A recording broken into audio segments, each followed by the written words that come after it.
Hello, কেমন আছেন সবাই? অনেকদিন পর আরেকটি ভিডিও নিয়ে চলে আসলাম।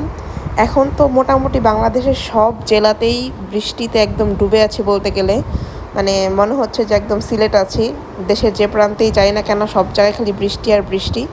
তো সেই হিসেবে মনে হলো যে আজকে একটা হচ্ছে সরষে ইলিশের একটা রেসিপি নিয়ে আসি। রেসিপি বলতে কিছুই না, সেটা হচ্ছে আমার মা রান্না করেছিল সেদিন। ছাটা পড়া ইলিশ দিয়ে, ছাটা পড়া ইলিশ বলতে বোঝাচ্ছে হচ্ছে মানে একটা ইলিশ আনা হয়েছে, সেটা সব ভালো পিসগুলো হচ্ছে একদিন গেস্ট আসে সেদিন রান্না করে ফেলা হয়েছে।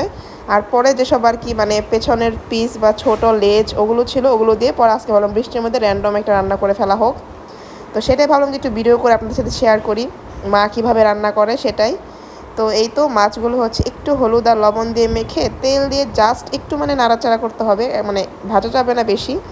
ইলিশ মাছ বেশি ভাজলে টেস্ট থাকে না। তো সেজন্য হচ্ছে মাছ জাস্ট তেলে দিয়ে একটু হচ্ছে বুলিয়ে নিবে, মানে জাস্ট একটু এপিট ওপিট করে নিবে। আচ্ছা, আর সরষে ইলিশ কিন্তু অনেক মানুষ অনেকভাবে রান্না করে। এক একজন পেঁয়াজ দেয়, অনেকে পেঁয়াজ দেয় না, অনেকে আদা রসুন বাটাও দেয়, বাট আমরা আসলে পেঁয়াজ আদা রসুন বাটা সব কিছুই ইলিশ মাছে দিই না। ইলিশের কোনো রেসিপিতেই আমরা এগুলো দিই না। এমনিতেই আমরা আপনারা জানেন যে হিন্দুরা হচ্ছে এমনিতেই মাছের তরকারিতে পেঁয়াজ কম খাই, আদা রসুন বাটা মানে রসুন বাটা মেইনলি কম খাই আমরা। তো আর ইলিশ মাছে তো কথাই আসে না। তো জাস্ট মানে পেঁয়াজ আদা রসুন ছাড়া কীভাবে রান্না করে সেটাই আজকে দেখাবো।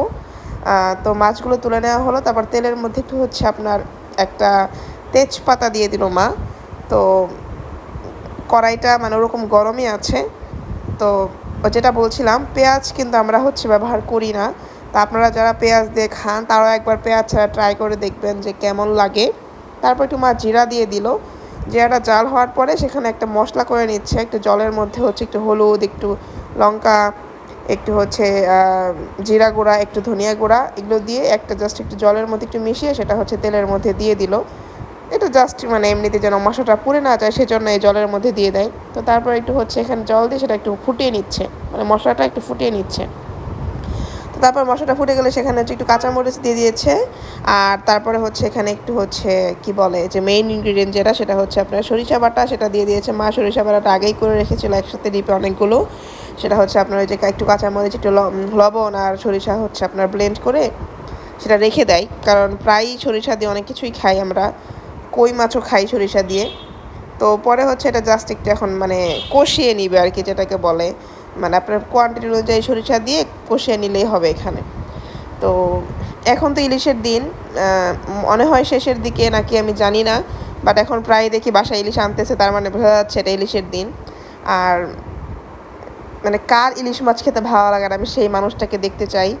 মানে আমার তো মনে হয় মানে মাছের রাজা এমনিতেই নাম দেয় নাই আসলে, মানে জাস্ট হ্যাভেন। ইলিশের স্মেল, ইলিশের ভাজি, ইলিশের যে কোনো আইটেম, মানে ইলিশ যদি জাস্ট মানে সিদ্ধ করেও দেয় তাও মনে হয় ভালো লাগবে, মানে এত ভালো লাগে। আচ্ছা, আপনারা কি জানেন যে ইলিশ মাছ আগে মানে জাস্ট ওই যে রক্ত টক্ত ক্লিন করার পরে যে পিস পিস টুকরা করতো সেটা না ধুয়ে রান্না করতো।